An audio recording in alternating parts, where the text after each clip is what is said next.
parents introducing me to Christ as a young child, but being saved and starting my own journey at 8 years old.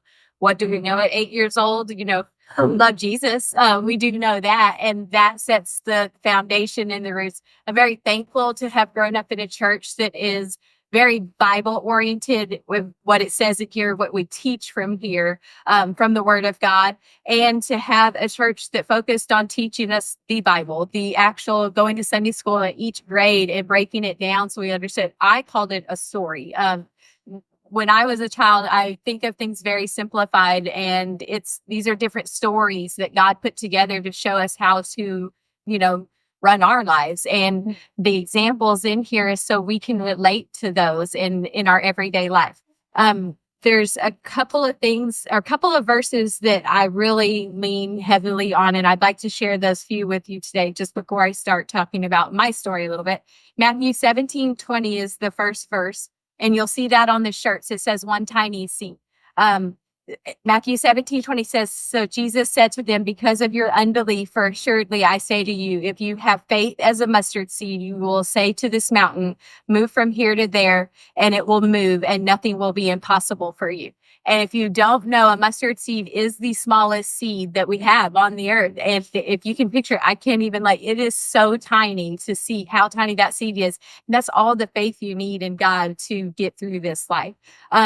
My other favorite verse is just a chapter over, and it's Matthew 18:20. And this came really heavy in my young 20s, focusing on this verse with trials I went through. And Matthew 18:20 says, for when 2 or 3 are gathered together in my name, I am in the midst of them. And here today, we're not necessarily in the sanctuary, but God is with us. We are having church together. We are having worship together. We are together and he is sitting amongst us. And I just love that verse. And then I'll finish it up with Matthew 28:19 and 20. And that says, go therefore and make disciples of all nations, baptizing them in the name of the Father and the Son and the Holy Spirit, teaching them to observe all things that I have commanded you. And lo, I am with you always, even to the end of age.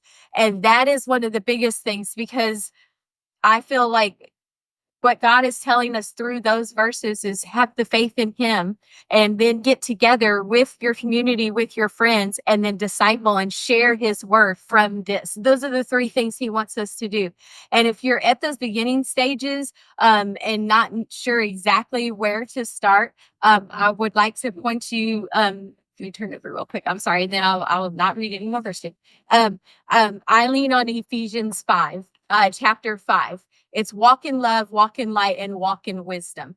Walking in love, that is walking like Christ. Look to Christ in anything that you do. You want to glorify him. You want to love like him. No judgment, no anything. And in my story, you will see there were times of judgment. There were times of dislike.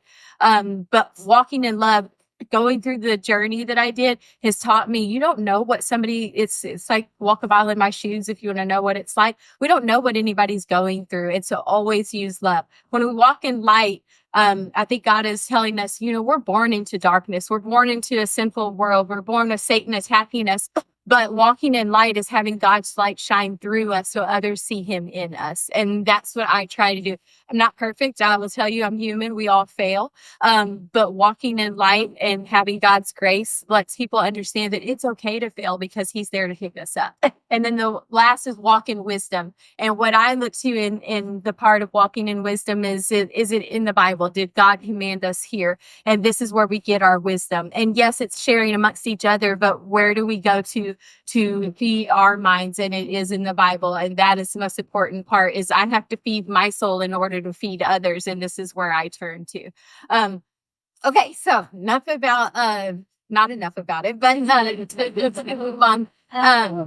I just feel like our faith grows daily when we allow it to. My mom taught me at a young age, when I was a little girl and I wanted to know a story. For some reason, Jonah and the whale and David and Goliath were my 2 favorite stories. And I know that my very first Bible, and I still have it today, it's a little tiny blue Bible. And I don't know if you remember when you got that for me, because it has the year I was born. But you open it up and it would always open to the big whale swallowing Jonah. And there was that picture in there, and I was just like, this dude wrote in a way like it was so incredible as a child. And it was almost like, wow, these are cool stories. But this is how we teach our young, and to carry on and learn the Bible and be interested in the Bible. And then growing up, David, a shepherd boy who then defeated Goliath with God standing behind him, becomes King David, and it's just, there's so many amazing things. And as an adult, I just look in awe at it. And I was talking to my mom the other day. She's my sounding board. And I said, when you taught me that this is called the living word, I never understood why we called the Bible the living word, because God's word never changes. It is what it is in this. It has never changed for thousands and thousands of years. The living word means as we live our life, the verses that I might have read in high school, Philippians 4:13, that says I can do all things through Christ who strengthens me, before I go out on a softball field, I'd be like, yeah, we're going to win because God said we can do all things. But as an adult, I can do all things with Christ behind me, even the hard things.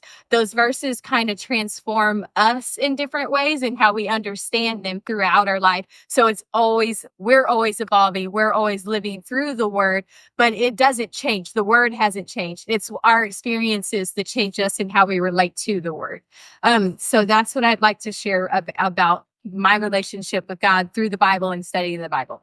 Now I would like to share with you my story, if you'll allow me. Some of you have read my book. Some of you have known me since a child, and you know a little bit about my story, but I don't think many people in this room know my entire story at all. I know that my parents didn't even know the full aspect of my story until a couple of years ago. I decided to sit down with the encouragement of friends and write a book. And this came to me in June of 2020 when we were going through COVID. I was sitting in church. Our church had just opened back up from going from virtual and in the parking lot during that whole COVID time. It had just opened back up for us to go in service. And I was sitting there, and I remember it being the week before Father's Day, because they were talking about Father's Day. And we were sitting in the pew, and I had a feeling come over me that I wasn't doing enough. And I sat there and I was thanking God for allowing me to have my business and making it through COVID and keeping employees on. And I'm like, okay, God, I want to thank you, but how would you like me to thank you? Because I feel like I'm not doing enough to give back to you at this point. And the gift you've given me and allowed me to make it through this hard time when a lot of people did lose businesses, and the economy we're in at that time. And now people lost their businesses, and I was sitting there very thankful to still have mine and employ 8 employees. And so it quickly came to me as sitting there and worshiping and singing a song. I was standing, and I went down to my seat with out of breath, and all of a sudden I heard, "Tell your story." And I said, "What does that mean?" And so I literally wrestled with it for several months. Every Sunday, I kept hearing sitting in the pew, "You need to tell your story." And I kept saying, "God, I don't understand what that means. Who wants to hear my story?" I didn't understand where this was going. October came around, and I had not done anything with that. And it was one Sunday in October, and I was sitting there, and I was taken to my knees at church in the middle of singing a song, and it says, "You haven't started telling your story, and I've told you loudly." And that's all I heard and I was like, okay, I'm surrendering. I'm giving it to you, but I still don't understand what telling my story has to do with anything and how this is going to help anybody. And I didn't even know what to do with that. And so early November came around of 2020, and I had a friend call me. I'm very active in CrossFit. I coach CrossFit. I've competed in CrossFit. I love CrossFit, and it's one of the owners of the gym. And he called me, and I've gotten to know him very well over the couple of years that I had CrossFitted at his gym. And he said, "Jenny, I don't know if you know this about me." We didn't go to the same church, but he said, "I have a podcast that's called Jesus Talks, and I didn't know your story, and somebody shared a little clip of it with me, and I would like to have you on my podcast." And it was kind of like a light went on in my head, and I was like, okay, I'll tell my story. Like, that's where we're going to go with this. I can tell my story on his podcast. And so everything just lined up, and it was a podcast that he had going for several years, and he shared people's testimonies and journeys and things like that. And I was like, okay, Carl, I'm going to be on your podcast. And for the 53 minutes that it took to tell my story and have him ask questions and answer those questions. I just sat there and I knew that's what I was supposed to be doing, was sharing this story too. And he had a couple thousand followers on his podcast. And I was like, okay, that's cool. I don't have a connection like this. I mean, yes, in the jewelry world, but not in this aspect. And so I sat there and told his story until it brought him into tears that night. And I was like, well, why? What's the matter? He goes, you need to tell this more. After we took the mics off and the headphones off, he said, why aren't you telling this out loud and to other people? I said, well, that's funny that you said that, because I've been kind of pushed to do this and I just don't know where to start. And he said, let me tell you where I learned your story from. Was a mutual friend that we had who was actually had been one of my employees. I have known this girl for now 16 years of my life. I met her. She's from Colorado. I met her when she was a wild college student. I was up there doing a trunk show and we just hit it off. She was the manager of the store that carried my jewelry line. And it was crazy because we were so very different people. And she was very much into the free love and hippie kind of world. And I was very much showing, my Christian line of jewelry. And she was going through a hard time in a relationship. And I said, hey, I'll pray with you. And she goes, okay, go pray to your God. That's fine, And she didn't make fun of me, but she just kind of blew it off. And so our relationship was, after that point, always me saying, hey, are you doing okay? I'm praying for you. How's everything going? She's like, I know you are, Jenny, but okay, and it was always that.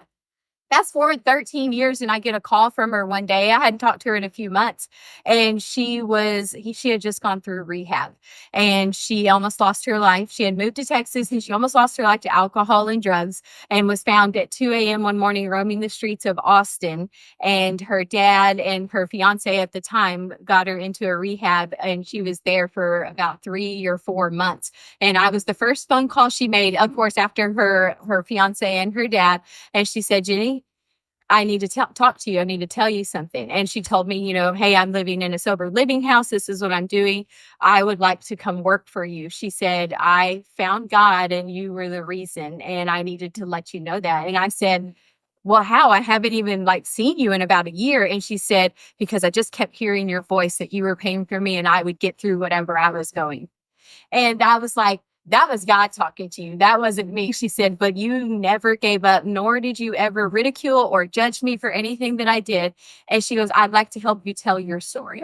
And I was like, what? And so she had told Carl, our friend, and that's why I got on the podcast. Well, lo and behold, she went to college for filmmaking and writing. And so she is who is my co-writer on the book. And that is how the book came to be, because I was not going to write a book by myself. That was not going to happen. I can talk all day long. My husband tells me I can talk to a brick wall and get entertained. So I do that all day long, but I could not write a book. So we did that together, and she put 2 years of her heart and soul in helping me come out with this book, because she believed the world needed to hear my story. So my story starts, of course, as a young child, 8 years old, finding Christ, not really understanding, looking back as an adult, but we love Jesus. That's what we know. He's there for us. We learn this story. So we're raised in church. We love Jesus. You start growing up a little bit. I'm the oldest of, I have 2 other siblings. There's 3 of us. So I'm the oldest. I'm the most vocal, hard-headed, probably the hardest to deal with child that my mom had. I'm very independent and was born that way. I'm the biggest tomboy. This is way too dressy for me. I have to be comfortable. I'm not in heels. You will find me in jeans, a ball cap, and a t-shirt. I grew up with cattle and on a ranch, and instilled I can fence, I can out rodeo and out rope most guys. My husband tells me that he was a professional bull rider. And that's how I was raised. I didn't want to be inside. While my brother was inside helping mom learn to do things in the kitchen, I was out. I was like, I'll go mow. I don't care. I want to be outside. I grew up in the time frame that you were outside from sun up till the lights came on. And my dad had a specific whistle that we could hear in the back 10 acres of our property. And if you heard that and weren't home, you were about to get it. So that's how I was raised. I'm very prickly. I'm very honest. Sometimes I can ruffle feathers, not meaning to in any way other than what you see is what you get. And I feel like I'd probably fit in very well in Europe because I'm very dry sense of humor, but it is how I cope with things. And I'm very sarcastic. So I don't mean to make anybody cry, but sometimes I have. And I don't mean it at all. I'm a very hard, prickly person with things that I've been through. But kind of, my dad told me one time God smashed the mold after he made me. So that is probably the truth. But I've found as an adult how to use these to speak for God, and how prickly turns into a little softer, and how I can maybe get through to somebody that not necessarily everybody can. I'm covered in tattoos. I speak a different language than most. My youth group calls me the table flipper at church, because I will stand up for you if you are sitting there in the right way, because of things that I went through at a young age.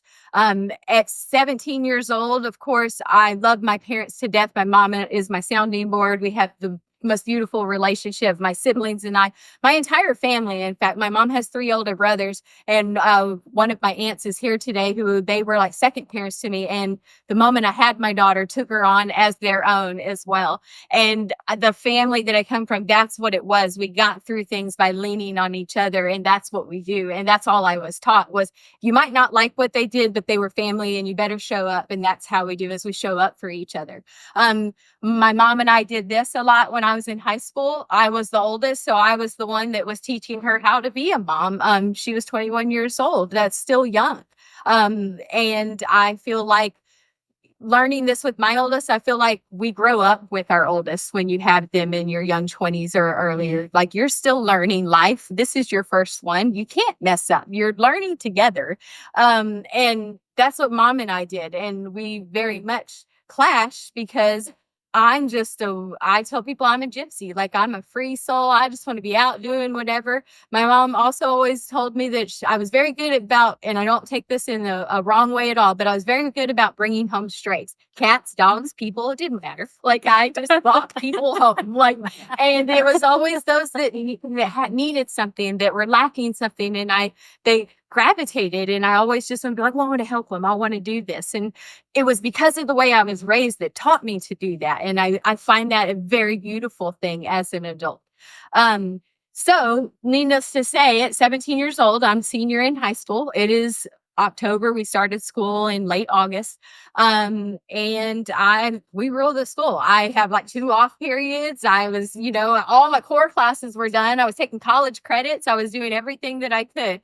And I just remember one day I wanted to go out with friends on, this one Saturday evening, and mom and I were not seeing eye to eye on that. And I was like, well, I'm going to go do this, and ended up going to a party, hanging out with people, friends that I grew up with, people that I had known my whole life. And the one thing that I did that was maybe, a mistake at the time, when they say you can get pregnant one time, you can get pregnant one time. And I found myself pregnant that night, and not knowing what to do. And the type of person I am, and my parents and siblings will attest to this, I am very much a take care of it myself kind of person. And this is where I was in life at this point. If I was going to do it, if I was in something, I was just going to take care of it myself. You don't know what to do at the point when you are 17 and pregnant, because you sit there and you're like reasoning with God. I went through a whole question. There was weeks of questioning of like, okay, God, I didn't want kids. I don't even like kids. First off, what is going on? Second off, how do you tell your parents this? How, when they love you unconditionally, but you don't see eye to eye, how do you get across to your parent? How do you sit down and have that conversation? Well, I was 17, naive, and sitting there like, well, okay, I'm not going to tell them. I'm like, I got a couple months at least. Like, but let's go through this. So I get through the holidays. I turned 18 the end of December, and here we are starting school in January again. I'm still not showing. I was a tiny thing. I was not showing at all. And February comes around, and I said, okay, I'm going to have to start telling. So I felt my jeans fitting a little snugger, but I'm dressed, like I said, tomboy. I was always in loose stuff, so you couldn't tell, but I knew that I was going to have to say something and do it. So my plan was, I hadn't told the biological father yet.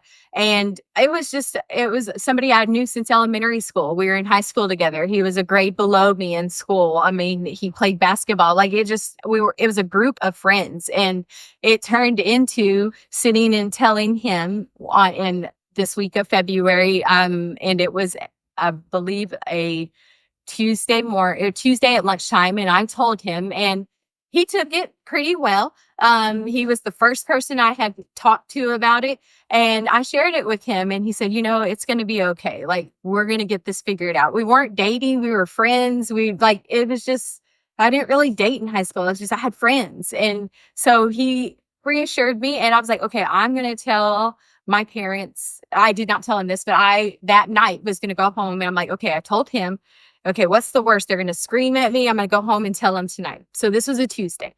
I get home after school, and my brother was a freshman at the time. So of course I was his ride. So we get home, we had our chores to do. And then I usually help start dinner before mom got off work. And I was like, okay, I didn't have to work that day. I'm going to tell them tonight. And then it dawned on me it was a Tuesday night. And my dad, if you know me, my whole life has been a fireman in this town. He is now the fire chief. And Tuesday is fire meeting every single Tuesday till about 9:30, 10 o'clock at night. And I was like, okay, that's fine. I'll just tell him tomorrow after church. Because on Wednesdays, we came and had youth group at church, or, mom was in choir. We did that. And so I was like, I'll just do it when we get home at like 8 o'clock on Wednesday. It's no big deal from today to tomorrow because I need to sit them down and talk to them together. And then, of course, my sigh of relief was like, okay, I don't have to do it today. I have to take a break. So I get to school.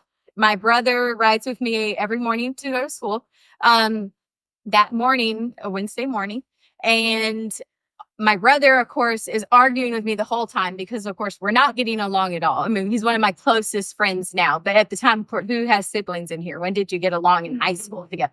I was senior. He was the little dork freshman. And I had to tell people, leave him alone. That's my brother. And I was the one that was interfering and breaking things up. That's our relationship at the time. So, of course, he's screaming at me because he wanted to get there earlier to hang out with his friends. And I'm like, we'll get there when we get there. And of course, we pull up school, and I parked in like the third row toward the back. I was in band, so that was going to be the first place I'd go to drop off my flute. And he was in band also. So we parked on the band side of the school. And he takes off, slams the door. I yell at him for slamming my door, and he takes off running. And I was like, see you after school, whatever. And all of a sudden, I feel something. I had a yellow backpack. I'll never forget, because I wanted a yellow backpack to match my yellow tennis shoes that I had.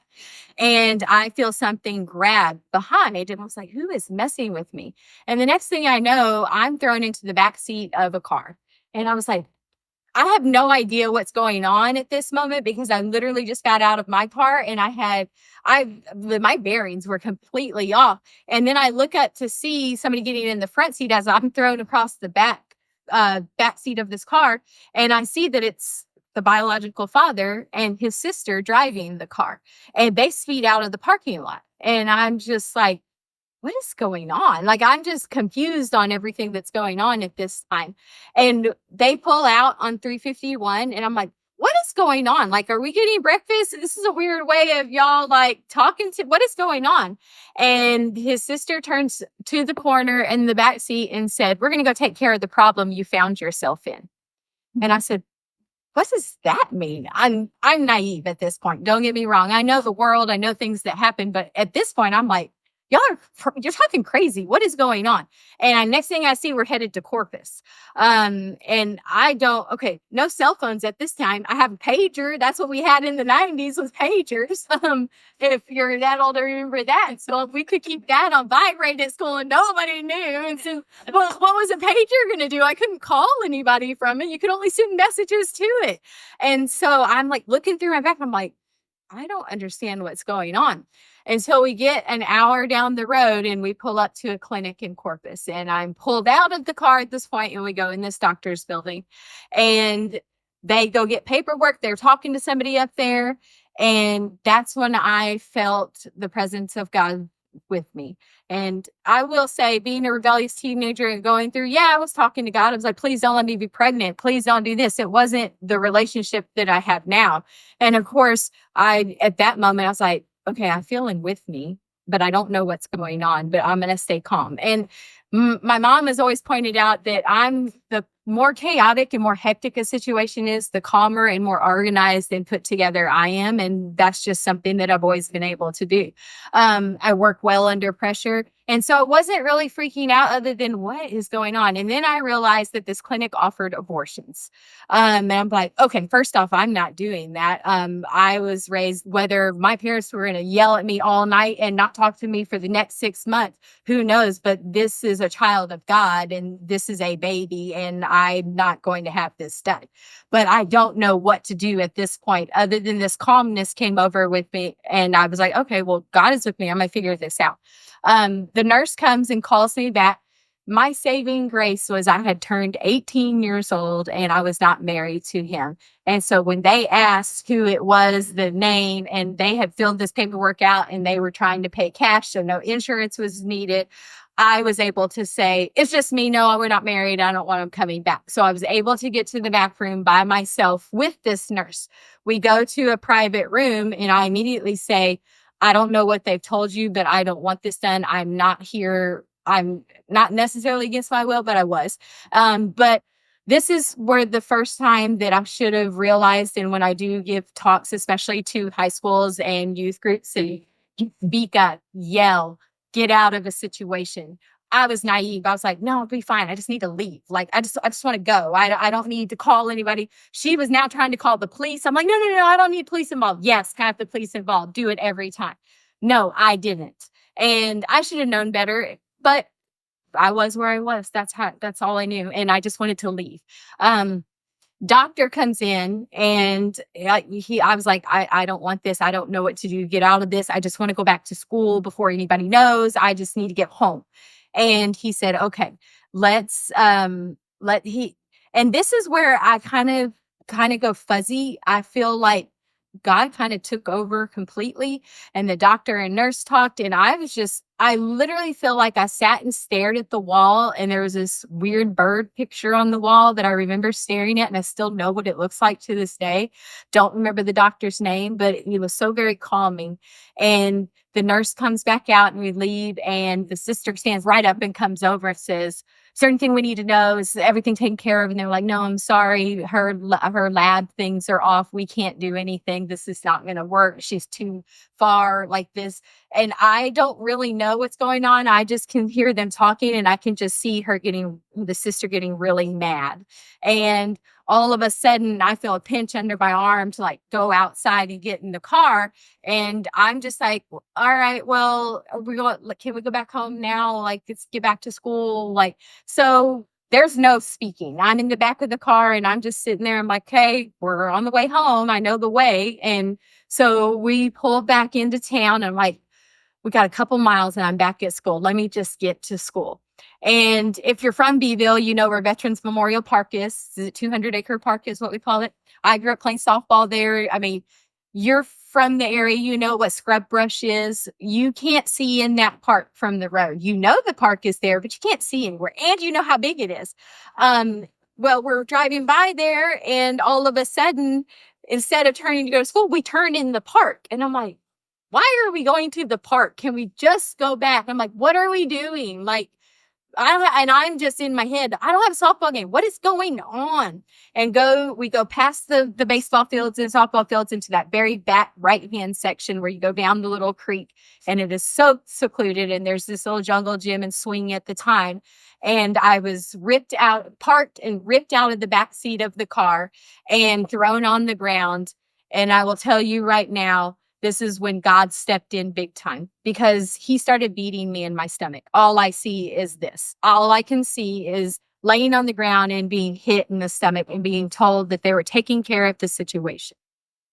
I didn't feel a thing. God had a full protection. Like, if I was to imagine being a kid, like from He-Man and having force field around me, that's what God did. Because after what seemed like eternity, I was thrown back in the back seat of the car, and I remember picking my shirt up, and there was not a red mark. there was nothing. And I was like, that's weird because I saw his arms swinging, but I didn't feel anything. And to this day, I have even sat and tried to think about it, and I can close my eyes and see the swinging, but I felt nothing. And so get thrown back in the car. We get to the school. I see my car. We're speeding up. I'm like, thank God I'm back. And I'm thrown out of the vehicle. And all I hear is the screeching of the tires, and they take off. And I'm getting up. I'm getting my bags. Some stuff had come out. I'm going to my car. This is when you had to unlock it with the key. You had the round key and the square key. Had keys. And all of a sudden, I hear my mom's voice, Jenny, across the parking lot. And I see my mom and dad standing at the school with the principal, with the security guard, with, I think, one of the sheriff's officers. It might have been even Rick Webb because he worked the schools. And all I remember is hearing it, and I see tears in her eyes. And I realize at this point, it's after like 4:00. Like, school has been let out. Like, I didn't know, really paying attention to the time of day at all.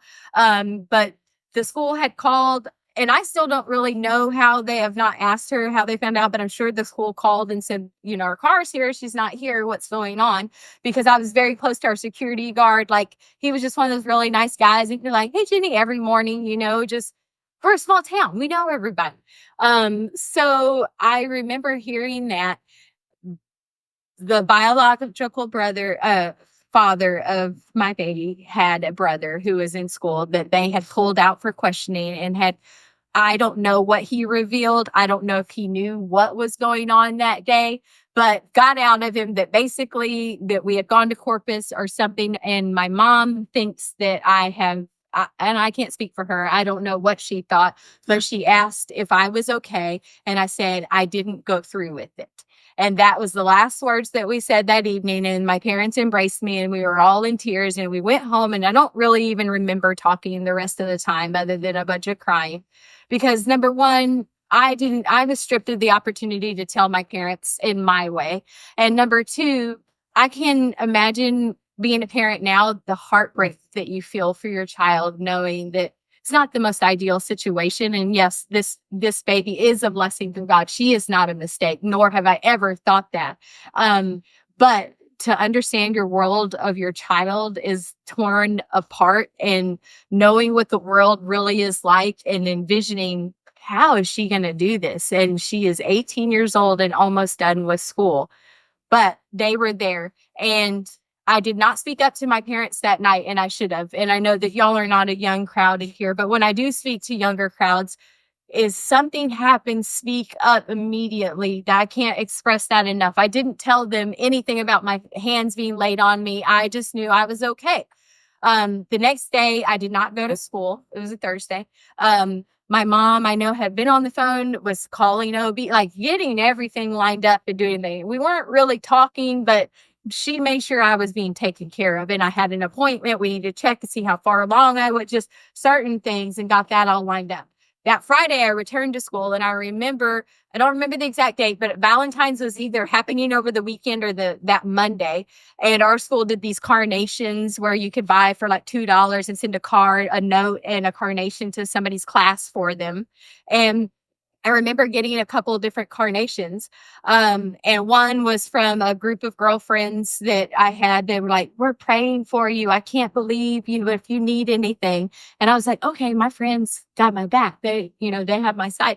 And at this point, like, I was homecoming queen. I played softball. I was in band. I loved everybody. I knew my entire graduating class, the 205 of us. I knew everybody by name. I just was the kid that loved to hang out with everybody. There wasn't a certain clique. I liked the skaters, and I liked the preppies, and I liked sports. I liked everybody. And that's what I did. And I was like, okay, it's going to be okay. I'm going to get through school, and I'm going to do this.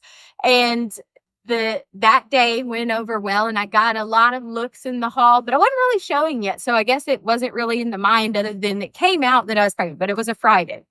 I remember that weekend, coming home, I was like, okay, I'm going to be okay. Everything's going to be okay. And then I remember coming to church on Sunday, And I will say my 7th grade year, we had a youth pastor that came, and I don't really know if we had youth pastors before that because I wasn't in youth, but we had Dean Mead was his name. He came my 7th grade year, and he stayed till the summer of my junior year. So he wasn't here my senior year, but that whole time, Dean brought a fire and love to this church that made you want to bring every friend to youth. We did so many youth things together that we had a strong youth group, and I loved every aspect of coming to youth group on Wednesdays and Sundays because of this youth pastor. And he was just amazing. And he taught me that worship is an expression and also having church with God on your own. And it is between you and him and praising. And I love worship, and mom singing in the choir, and I love music. I can't sing to save my life. I can play instruments, but I have now lost 65% of my hearing. So y'all don't want to be around when I'm singing. I'm going to sing. I'm not going to say I'm not, but it might not sound great. My mom has a beautiful voice, and I just music has been part of my life. And Dean brought more of that to this youth group. And it was an amazing time to be in youth. He left after my junior year, and it was so heartbreaking because I didn't feel like I had somebody I could go in and talk to that was on my level. Like, yes, my parents, and yes, there were other adults here that were very supportive, but I didn't have him, and his wife. So I get to youth, and of course we have some interim people, and this one person put their hand across the doorway and would not allow me to enter in youth that morning because word had got out in church that I am pregnant now as a teenager. And where I thought to come for my rock bottom and what I was going through in life at that point ended up that was probably the worst Sunday of my life. And I don't do that and say that to knock anything about this church. It's certain individuals that prejudged and did things. And I was kicked out of youth group, and I was told in the doorway that Sunday morning that I was not welcome to be a part of youth group as the bad influence I had become. And I was like, I'm about to spill the tea on every child in here. Okay? I'm like, no, I'm not. But we're not perfect. Not any one of us in youth, not any one of us as an adult. And I took that as a slap in the face of this is where I've come to turn to. And I didn't know what was going on. But instead, I was escorted downstairs to another building that was next to crying babies and the library. And the building is not here anymore. But if you were a member of this church at the time, you know exactly where I'm talking about in the room that we were in. And they had started a new group. And I know one other person that was in this group in that room that morning, and somebody that couldn't make it today. And I remember walking in and being like, okay, are we even close in age? Like, what is going on right now? And I remember it was the single moms class that wasn't even in the same building as the rest of the Sunday school. And I was like, what is happening? I don't know what's going on. But I will tell you, I met some soul sisters in that class who to this day have been there for me and my mom in different capacities. I became very close to, if you remember Brother Matt, when he was here, that was my entire time of being here. Brother Matt and Loretta, his wife, were head pastor of this church. And as a child, I remember looking up at Brother Matt and being scared to death of him all the time because he was just that. And he wasn't. He was a gentle soul. But as a child, I'm like, oh, he's the pastor. He's going to beat me with the Bible if I do something. And that was just my envisioning of him as a child. And I loved him, but I wanted away from him as fast as I could as a child. And Loretta started this class because I don't know if she knew how we felt walking into places, but I was the youngest at the time to be pregnant. And I don't know that the church really knew what to do with me. And she started this class. And through this class, like I said, making the friendships that I have because of a different bond that we share that nobody else understands, and having Loretta lead this class opened my eyes to the amazing people Brother Mac and Loretta were. I found out she was head cheerleader and he was the quarterback, and my pastor was the quarterback, and they dated in high school and high school sweethearts, and they became real people to me, and not somebody that you're just like, oh my gosh, our pastor, that I got to go this way. They became real people that experienced the real world, just a different generation. And that class brought that to my eyes and showed the love that they had, and no judgment ever came from that class. It was just the way I felt having to be forced to go to a different building and a different class. And I'll never forget how that makes you feel, is just like, so I'm the outcast. I'm the one you're throwing away. Like, so I don't matter anymore. Those were the things going through my head, and I knew different.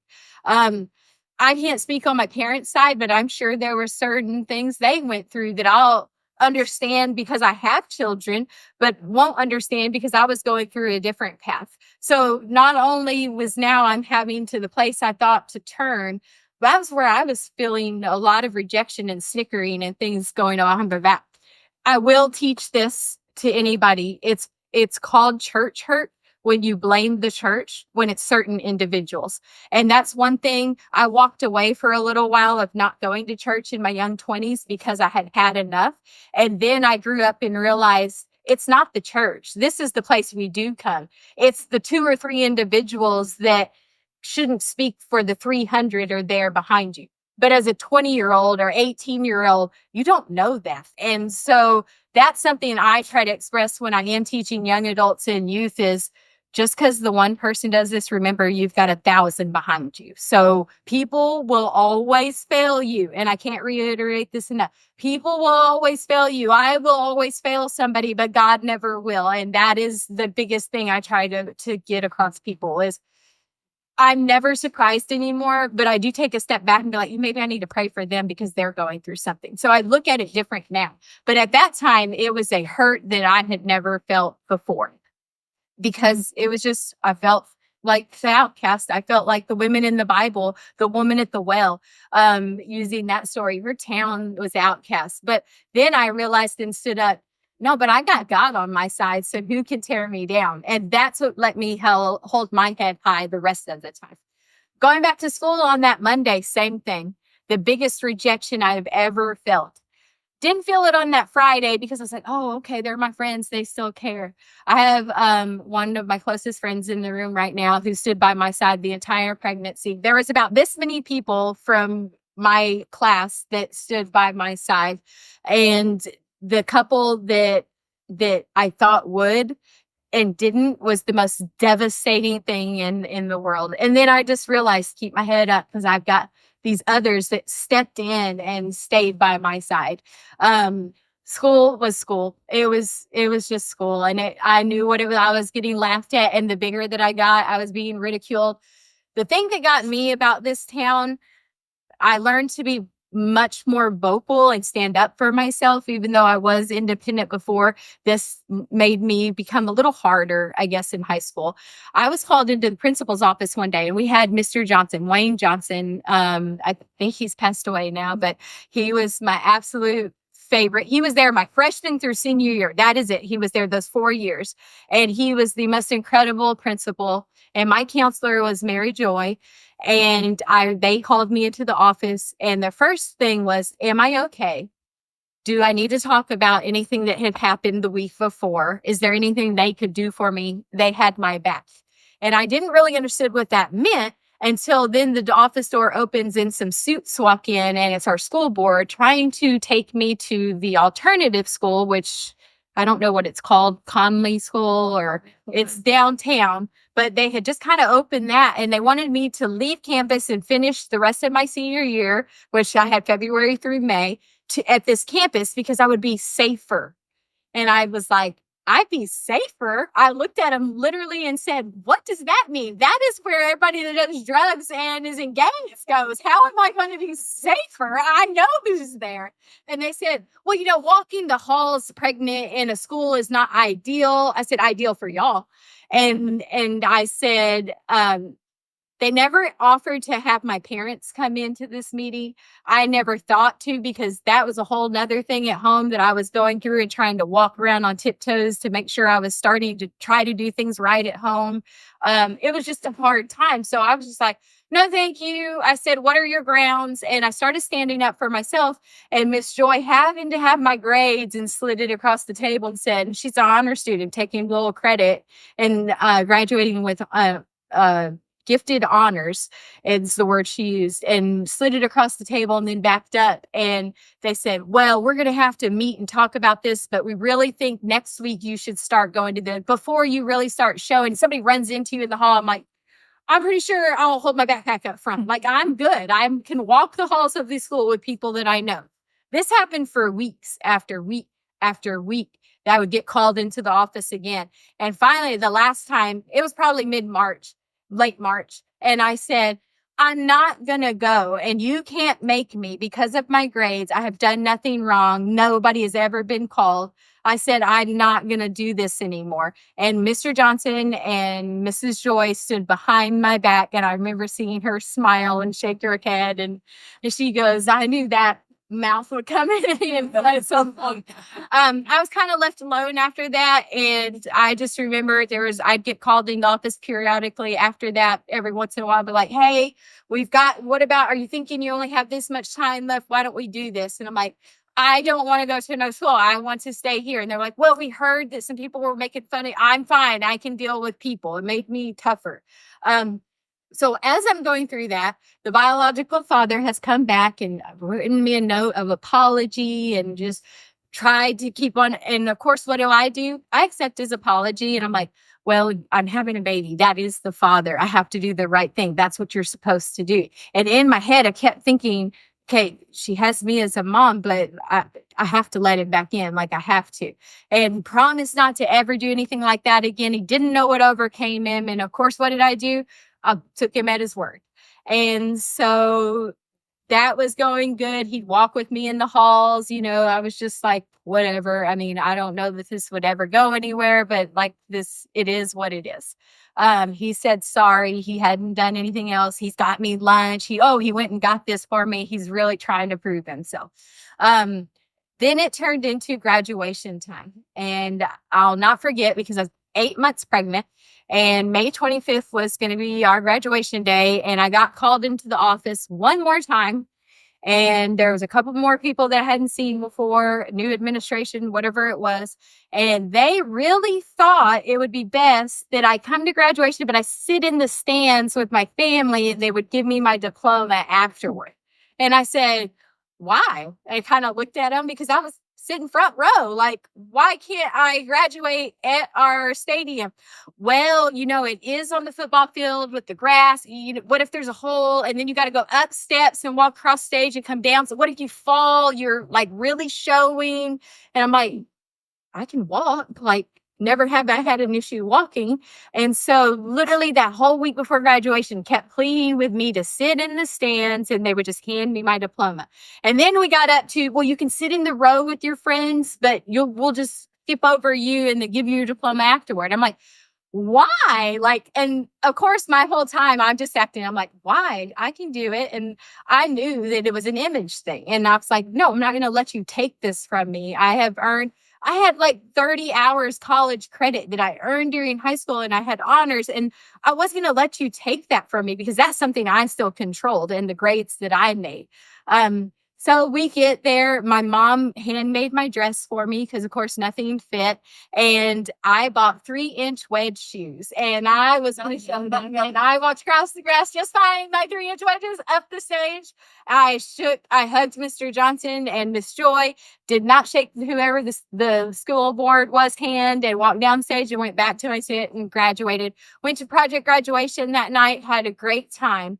1 month to the day later, June 25th of 1999, I was sitting in a hospital bed by myself holding this darling, precious little 8-pound bundle of joy, and felt a love that I did not know existed. And I watched the Spurs win their first championship. That was the coolest thing ever. I didn't know what love was. I knew what family love was, but I did not know what true love, like, I would die for this kind of love, until I held that little girl. And then when I watched my mom hold her and my dad hold her, and it just changed everybody. And I said, and this is what the fuss was all about, this beautiful, beautiful child. I named her Hallie. Hallie Stillwell was a woman rancher in the early 1900s that donated most of the land that's in Big Bend, and I love Big Bend. She lost her husband when she was in her 20s, and she continued on being one of the first women ranchers and never sold out and never let anybody take what she had until she donated her land to what Big Bend is. And I knew this child needed a strong name, and I loved that name, spelled it the same, everything. Couple of months are going by. I'm working double shifts that summer. I was working at my mom's bank in the bookkeeping, and I was working at the backyard grill in the evening time and just trying to save money. I got a scholarship to help me pay for my first semester at Coastal Bend College. I got the Chamber of Commerce scholarship, and I was so very proud to start school. Didn't really know what I was going to study now. Like, I wanted to go off to Texas A&M and study kinesiology. And that was my plan. I was not going to have children, but I chose to be a mom, and I chose to try my hardest. And so fall semester, get registered, and I would ended up not working at the bank after that summer. I worked there just a couple of months. So I took my morning classes and I went straight to work in the afternoon. And I did that for a couple of months, and I was just like, I am not seeing her. Luckily, I had this amazing support system. The family that helped raise me while my parents worked was helping me raise my daughter, which I knew she was safe and taken care of. But when was I seeing her? And then my mom would have her in the evening time. And yes, she was helping me, but when was I seeing her? And I didn't really know what to do. I was just going through life's motions and trying to do whatever I could. And my parents were there helping me. And then I talked to my grandparents in the back part of our acreage. There is a single wide trailer house. And my grandpa told me that if I paid the electricity, I could go in there and paint and do whatever I want. But Hallie and I could move into that. And it was like literally in the back 8 acres. So there's my grandparents' house. There's my parents' house. Here's this house. So I'm safe. You got to go through a couple of gates to get to it. And I'm like, I get started there, and other family members have started there. Like, this was just a part of our life. And I was like, but it was my own place. So my grandpa and I went in and painted, it was, I don't know when it was built, but probably in the 60s or 70s. So it had the dark wood paneling. So I was like, oh, we got to lighten this up. Let's paint it. Like, all I could afford was paint. And so that's what we did. And I was going through a tough time because I really did like school. I didn't like having to take the history and the math again, but when I was in my biology classes and the things I wanted to study, and I was really liking it, but I just didn't know where my path was going. I felt kind of lost again. Like, I'm trying to take care of this child. I'm trying to go to school. I'm trying to work. I don't really know what to do. And it was just a hard couple of months or it was just hard. And then, biological father didn't like after I had my daughter, I gave her my last name, and that turned into a huge blown up fight. Did not touch me, but just yelling and everything. I'm like, I'm sorry, but this is my child. And if you're going to be around and you're going to do this, then you can help and earn and do things. But this is my daughter, and you haven't really been there. So this is what I've decided. So kind of around during the summer, kind of not, but I remember end of September came around and his grandpa was having a birthday party, or they were having a birthday party for his grandpa. And I did not let my daughter leave my side. Like, if she wasn't with my mom or with Gracie, she was with me, and nobody else could touch this child. I was super protective. And if he wanted to see her, he could come. We'd meet at the park, or we would be places, or if his mom did, I'd meet them places, but you're not taking her. She's a month old, or 2 at the time, 2 or 3 months old. You're not taking her. So he begged and he said, I'd really hadn't met his grandpa yet. We're having a family bonfire barbecue over at the house. My car was not working right that day. My parents were somewhere for that afternoon. So his brother and him, I said, sure, I'll come, but I'm coming with her. They came and picked me up. Party went fine. His mom was there holding her. She was meeting other parts of family, and I was there. So I was fine. She was mostly with me. Things changed when I went into out on their place. They lived out like way 889, 888, like literally like 15 miles out. At this point, my parents had bought me a cell phone back, when they were like the Zap Morris phone, like the big old thing. It didn't work out there. It didn't have, it wasn't like my grandma had a bag phone. That thing probably would work on the moon. Like that thing worked because it on the ranch. Like I remember using that, but my cell phone didn't work everywhere. I was like, I need one of those bag phones. Anyway, I had that with me. So I felt the comfort and security of, okay, I don't have my vehicle, but I have my phone. And we get out there and of course it didn't really work. And I was like, of course it doesn't. But the whole family's here. Like, what could happen?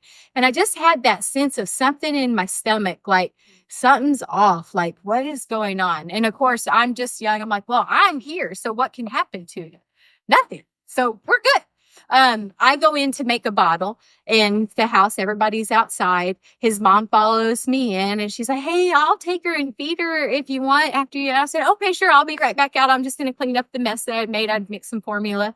And I'm standing there and I hear her leave and I'm cleaning and wiping stuff up and stuff back in her diaper bag. And then hear the door again.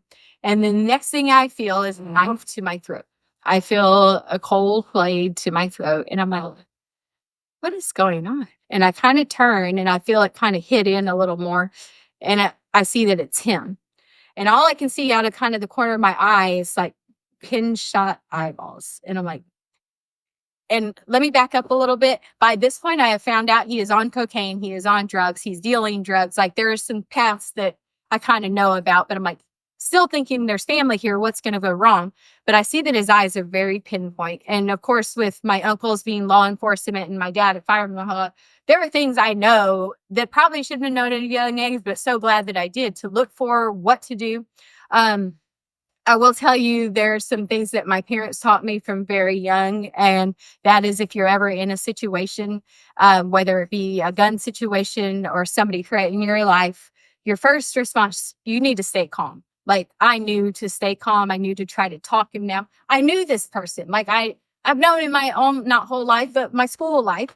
And I'm just like, oh my God, seriously, we're going to do this. And that's just going through my head. Like I'm not fearing in grave danger because I'm just like, whatever.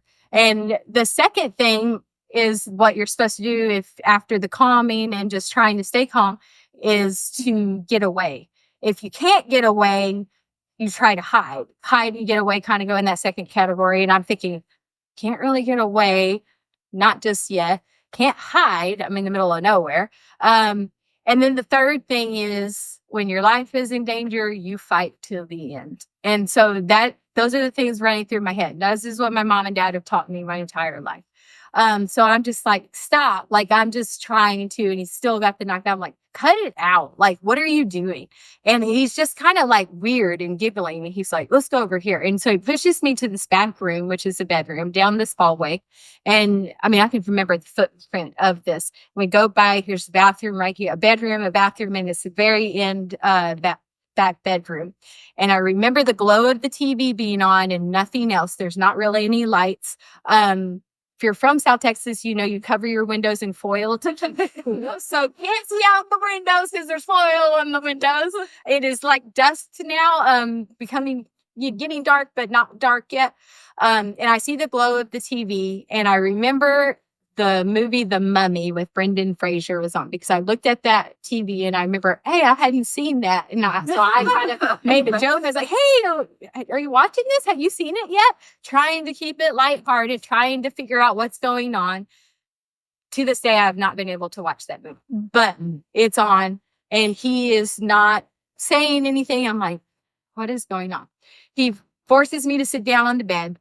This bed is a metal frame bunk bed that's the smaller bed on top and the bigger bed on the bottom. So you can kind of sit on the edge, but then, you know, the rails start kind of behind you for the top. He forces me back.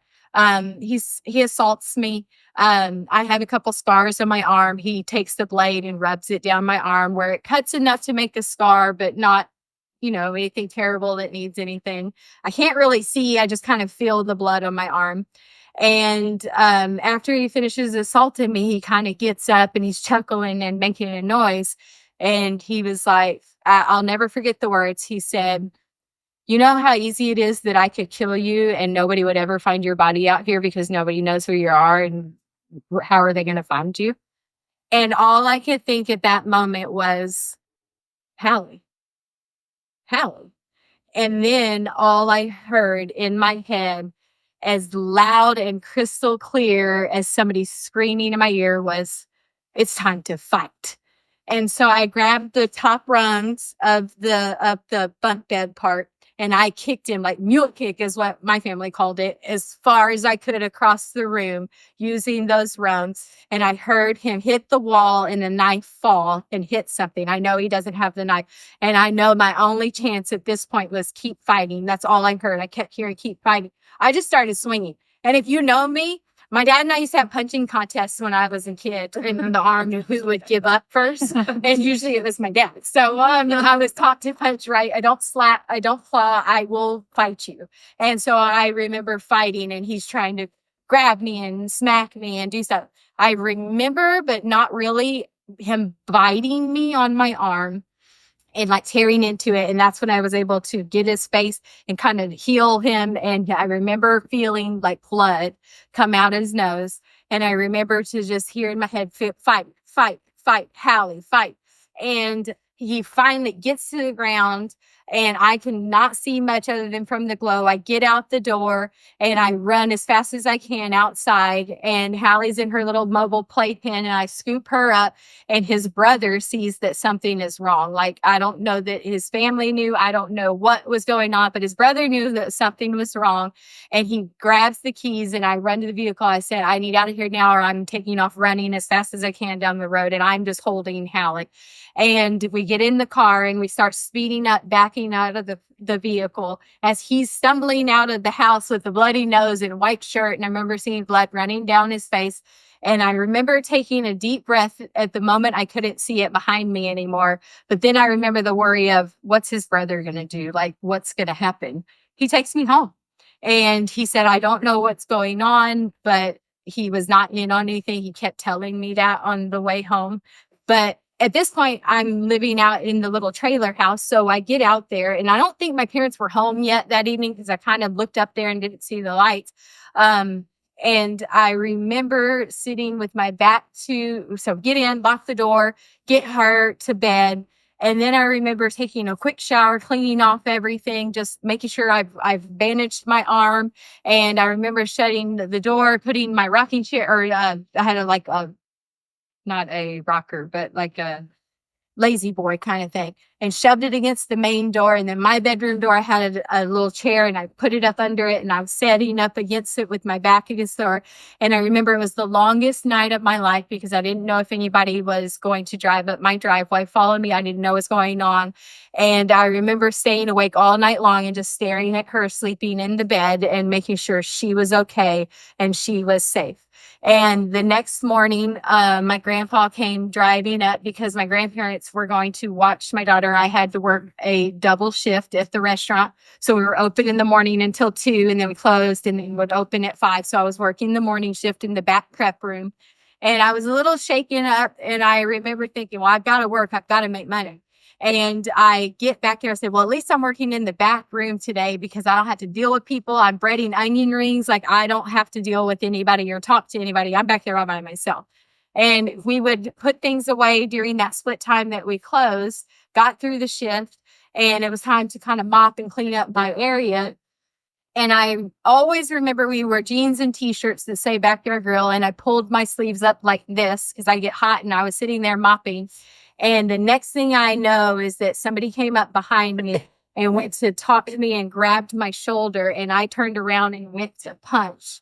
And I don't know what, that was just a gut reaction instinct. I was still on adrenaline. I don't know what it was, but I'm not a crier. I'm not really an emotional person unless it comes to my animals or my kids. And I remember one single tear coming down my face, and I wiped it like that. And it was our general manager. His name was John. And he said, Jenny, what happened? And I was like, how does he know? I mean, I have a bandage, but like, it's covered. Like, it wasn't a big deal.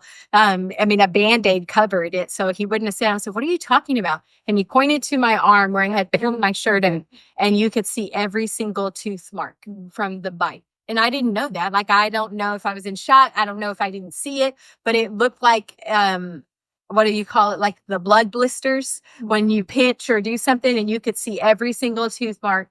And I said, nothing. And I threw my hand and started walking off. And he said, you're not going anywhere until you talk to me about this. I said, it's none of your business. And something went over me and another couple tears went down my face. And I said, fine. I said, but you promise not to tell anybody. He said, I swear, I won't tell anybody. So I told him what happened the night before. And he said, Jenny, we got to call the police. I said, no, I'm fine. Don't tell you. Promise not to tell anybody. And I remember closing up. And I remember being so mad at him when I found out that he called one of the owners of the restaurant who was friends with my parents. And they went and told my parents the story that I had shared. And I remember John, like, you traitor, you couldn't even, you promised me. It was the best thing that he could have ever done. And I thank him. I saw him a few years later and thanked him that was the best and bravest thing he could have done, was to not listen to me trying to handle everything by myself, who could have lost her life, and called and got my parents involved. And my parents showed up. I'll never forget. Gary Limber was a sheriff's detective at the time. And Gary Limber, I think I had met kind of in passing, but he didn't wear the uniform. He was in like civilian clothes and a polo shirt usually. And he took to me like I knew nothing was going to happen to me. We got to restore. My parents ended up getting an attorney. And I remember this dude being 6'5", this big old guy, this attorney coming in. And I was like, this guy's going to take everybody out. Like, he was awesome. Gary Limber stood by my side. But the first thing they did is took me to the hospital. Now, I had showered. Did I know better? Yeah, probably. Was I thinking? Absolutely not. I showered, and this is where I think I felt victimized the most, was at the hospital here in the ER. So they did a full rape kit. They do all the pictures. So I've got bruises. I got these cuts. I didn't have really any bruises on my face or anything. It was just really like on my arm and a couple of cuts and different things. And it was just like in my head. I had to talk about it over and over and tell Gary several times what happened and in detail and where it was. And I remember when you go to the ER, I don't know if people don't understand this, but when you close the curtain, you know, I can hear right there. Like, it's not a door, it's not, the room is closed. And they closed this curtain, and I remember hearing the head nurse tell the other nurse, I will never forget, I think she's making this up for attention.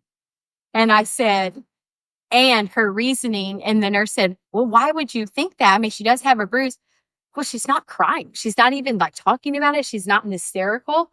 If you know me, I don't cry. I don't have emotion for that. I just deal. I just do it. I just get through.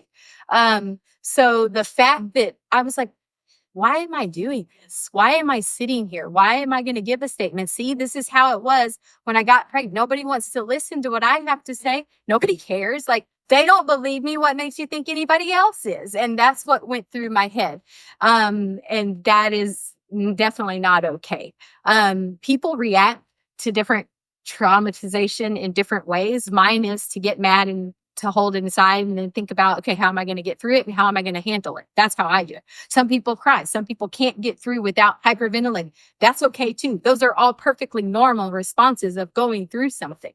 And I remember telling Gary, I was like, nobody's going to believe me. Why even do this? He says, I believe you. And he stood by my side and gave me a hug. And I'll never forget. It just kind of gave us this bond of like, somebody that believes me and wants to be here for me.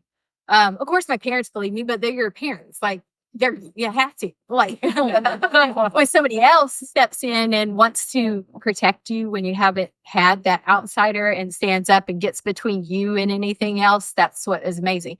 And that's also the attorney that my parents found. That attorney, Larry Adams, out of Corpus Christi, you need a really good attorney. He's like huge. I remember that we filed a restraining order. I remember that the day came a month later that we were going to have to go before the judge at the courthouse, and I was going to have to get up there and tell this story yet again. but a lot of people are going to be able to hear this and I would be questioned on the other end. And I knew there was a fight, but I also kept thinking of my daughter, and she did not need to be raised with this and never need to know what this was. And so I remember that him, the biological father, his mom, and their attorney showed up. Their attorney was like my size. I was like, y'all seen my attorney? Like, I was just as a kid, you're thinking, an 18-year-old kid with a kid, you're just like, you seen my guy? And they were going to find us. Like, we were going to go in and have to sit and do, like, what you see on TV and all of that. And that's like, okay, well, I'm ready because I'm telling the truth. So I have nothing to back down. But that little doubt of, well, are they going to believe me, kept creeping in because certain people didn't. And I went through that, but I'm going to do them. And the next thing I know, Larry tells us that we're next on the docket. And he said, but I'll be right back. I was like, what do you mean you'll be right back? Where are you going? And he goes down the hall and grabs his little tiny attorney like this, like by the collar. And he's like, let's go talk outside. And they go out of the courthouse. And I'm like, what is happening? We're fixing to be called in. Look, they're coming to get us. Our attorneys are outside. And I remember a couple minutes later, they come walking in and he like pats him on the back like a little child, like doing business. So they shake hands and we go in before the judge. He says, all you're going to say is, yes, this is what we've agreed to. We're going to sign off on this. Thank you, judge. And so I'm saying, if my attorney, he has his. I don't even know what's being said. Like, I literally don't know what's going on at this point. I just trust my attorney. I know that I'm telling the judge, yes, we have agreed to this. And then we're leaving and we're going in this conference room and we're going to sign something. Okay, this is what we do. And Larry has afterward has then told me what we are doing is signing that we are going to drop going after these charges in return for this. And he will have to pay $150 a month in child support and get 1 hour visitation a month at the courthouse with somebody present. And I can wait outside in the hall. I won't have to cross him. A restraining order stays in place. And we're going to kind of get it where we can take away like all rights after that. He's setting it up this way. And I said, okay. And then he said, I need to make sure you're okay with not pressing charges on the assault aspect because that is after 5 years, that goes away. And if you sign this, you cannot ever go after the assault. I said, I don't care about me. I care about her. And I will sign because I don't want to drag this through and have to fight and always do this. So I signed. And then that next month, the first visitation, I didn't get any money, child support, that $150, never got it. And I went to the courthouse, didn't want to that day, but he never showed up for visitation to see her. And I never saw him again after that day in court. And Hallie will turn 26 in June and never has met him, never had anybody reaching out or anything until the moment I published a book. And then before I did decide to go forward with the book and to tell my story, I sat down with both of my children and made sure that they were okay. I told them the entire story because out of respect for them and what this brought them into, I needed to make sure they were okay with that story. So they both were, and they both are very encouraging of me to do this and take this ministry and tell my story and encourage others to tell their stories. And this was just 1 year in the life of, I took you from, basically October of 1998 through October of 1999, that this all happened in that 1 year. And I appreciate all of y'all just wanting to hear the story. There's so much more to it. I have 2 beautiful children. Like I said, my daughter is married. She's been married. This next week will be for 2 years now. No children yet, but I have lots of fur baby grandchildren. My son will be 20 in January. He is a sophomore at Texas A&M studying aerospace engineering and minoring in astrophysics, and just loving life to the fullest. I have a very close relationship with my family still, but especially my children. We are 3 peas in a pod. Just love them dearly. A couple of takeaways that I wanted to share with you on this journey that I still am on, God's path here, is that the biggest part in sharing my story or encouraging somebody to share their story is that you don't know who you'll be helping during that time. My story might not line up with yours exactly, but I'm sure there's something you can relate to in it. And I just want you to be vulnerable and be really who you are. I will tell you that the biggest thing that you can do if you're in any situation, the bravest thing you can do is ask for help, because you're not a victim anymore. You're a survivor. And it doesn't matter what your trauma is or what you battle you are going through. We all have trauma. We all have something we're dealing with. We all have a rock bottom. But in order to help others, we have to be truly honest and an open book and vulnerable. And if you're not at that point, I will tell you, it did take me 22 years later to write a book or start sharing my story. But also, it has been the most healing journey, being able to share. I don't tear up anymore. I tear up because I love my kids and what they've become and so proud to be their mom. But I don't tear up because of what happened, because then the next thing, the step that you have to take is you have to forgive. And forgiving isn't for that person. It's to heal you. Forgiveness doesn't mean forgetting about it or putting yourself back in that situation, but it is completely to heal you internally. Also, it's for you to be Christ-like. And I have forgiven. I have not ever forgot. I can tell you in detail, there are certain things. I will not watch The Mummy. I will not, there's certain things. Somebody pulls a knife out, I'm usually away from you because you can reach me. I'm a very sharp shooter. I have taken Taekwondo. I do CrossFit. I'm very strong. There are things that I know have affected me from the trauma of it that I have carried throughout my life, but then I try to turn it into, something positive. And like I said, forgiving is more healing on me, but I'm going to tell you the biggest secret to forgiveness in my book was learning to forgive yourself. If you can't forgive yourself, how do you truly forgive anybody? And it took me having lots of conversations with my mom, and I was in my early 30s. And I remember she asked me if I had ever forgiven myself. And I said, no, why? Why would I did this? Like, how could it? She said, has God forgiven you? I said, well, absolutely. And she said, then how come you can't forgive yourself? I said, well, because I put y'all through this and I stopped thinking about everybody else. Forgive yourself. Be okay with you. Because I'm going to tell you, the moment that I asked God to forgive me, it was that. It was forgiven like that, quicker than I can even snap. And so I learned to forgive myself. I learned to use my sword. I learned to stand on it. If you see something, say something. If you see somebody going through something, say something. Don't ridicule. Don't judge. Be an open book for them. Be somebody at their rock bottom. If I envision Jesus, let me tell you what I think he looks like. I see this cloudy water. And I see that I'm laying on the bottom of a pool or a lake or whatever it is. And I'm looking up and I see somebody up there, but then I see a hand that reaches through, that grabs me by the arm, the collar, the leg, whatever it is, and pulls me out and sets me by them.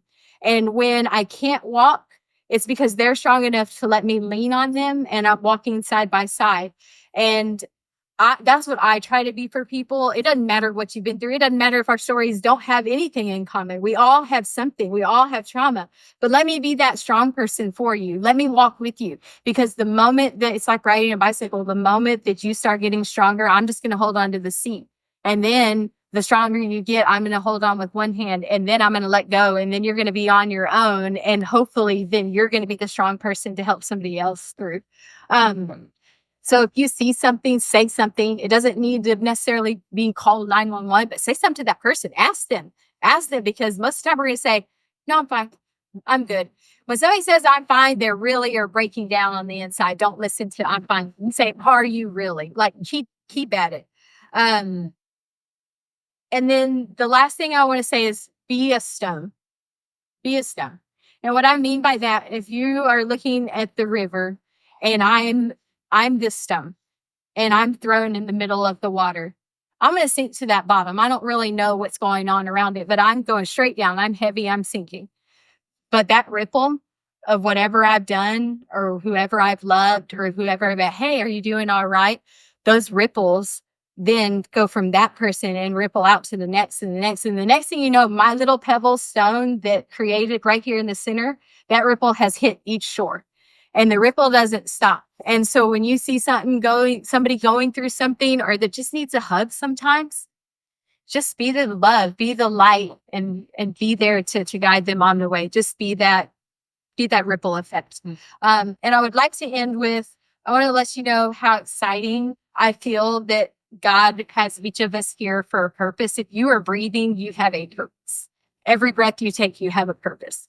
And the fact that we are all here, even with our trauma and even with what we go through, God knew we were strong enough to go through it and to turn it around and use it for him and to share his love with each other. I'm in awe of every day that I get to say, no, I survived. I have a story to tell. I get to use it for God's good. I get to be a light for him today. So remember, if you are breathing, you are here for a purpose. And it doesn't matter what you've walked through or what you are walking through. That trauma, that pain, that hurt can all be turned into being somebody's roadmap for their trauma and their pain and their hurt and helping them get through. And I just appreciate you all like taking your Saturday a couple of hours and actually setting an alarm to get up because it was in the morning. And I mean, you're listening to me. And the honor it is to be back in my hometown, that at my home church that molded me and who I am and who I carry with till this day. It's in every one of my presentations. And I just thank you all. And for those that purchased the tickets, I would like to let you know why the two charities they're going to. The Kendall County Women's Shelter, yes, it's in Kendall County, which is where Bernie is the seat of. It is the women's shelter that helps battered, abused, domestic violence, women, children, and men, even though it's called the Kendall County Women's Shelter. We are one of 3 in the state of Texas that allows you to bring your pets with you because 90% of women will not leave if they can't take their children and their animals because their animals are the first thing to get hurt if they're in a domestic violence sense. We allow you to bring your pets. We take people from all over the nation. It's not just for Kendall County. Kind of wish we changed our name. But I sit on the board of directors there and I do donate time and whatever I can to talking, to educating, to helping women out of situations and getting through life and back on their feet. And then the second thing is the Stitch, the South Texas Children's Home Counseling Division. When I got pregnant, my mom told me I needed to go to counseling and I was so against it. I was not going to go to counseling. Nothing wrong with me. I know what happened. Like, why do I gotta go to counseling? And she drove me to Corpus once a week, and I don't remember how many sessions. And I met Diane Grisels. She has passed away since. And Diane Grisels was the most amazing communicator by not communicating. And I didn't speak the whole first session, but I sure knew a lot about Diane after that session. And I remember her talking to mom and be like, I won't share anything with you. You just need to know. And there were some things that her and mom talked about. And I got to go in by myself. And I think it was the first person I actually got to truly say things that I felt and not 1 ounce of judgment. Where I felt judged everywhere else through this journey, I never felt judged when I walked into that door. And so I highly recommend, I mean, I didn't go through the children's home, but that is something that they offer for, I think, anybody to go through that. And I encourage, it's nice to have somebody that's no judgment that you can say anything to. And eventually she became one of my closest confidants. So thank you so much.